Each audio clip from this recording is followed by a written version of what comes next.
تازہ ترین ویڈیوز کے لیے چینل کو سبسکرائب کر کے بیل آئیکن اور آل نوٹیفیکیشن پر کلک کریں تاکہ آپ کو ملے ہر خبر سب سے پہلے۔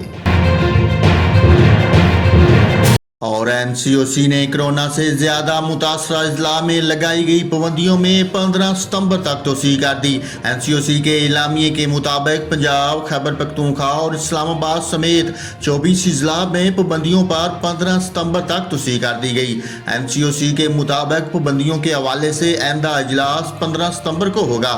ملک کے 24 اضلاع میں تمام تعلیمی ادارے 15 ستمبر تک بند رہیں گے۔ متاثرہ اضلاع میں انڈور اور آؤٹ ڈور اجتماعات پر بھی پابندی برقرار رہے گی۔ اعلامیے کے مطابق 24 اضلاع میں تمام انڈور جمز، انٹرسٹی ٹرانسپورٹ پر بھی پابندی برقرار رہے گی۔ این سی او سی نے ہدایت کی ہے کہ وفاق کی تمام اکائیاں کرونا SOPs پر عمل درآمد کو یقینی بنائیں۔ این سی او سی کرونا اور طبی صورتحال کی مسلسل مانیٹرنگ کر رہا ہے اور ناظرین خیال رہے کہ کرونا کیسز میں اضافے کے باعث 3 ستمبر کو این سی او سی نے اسلام آباد سمیت پنجاب اور خیبر پختونخوا کے 24 اضلاع میں 12 ستمبر تک نئی پابندیاں عائد کرنے کا اعلان کیا تھا، جس میں اب 15 ستمبر تک کی توسیع کر دی گئی ہے۔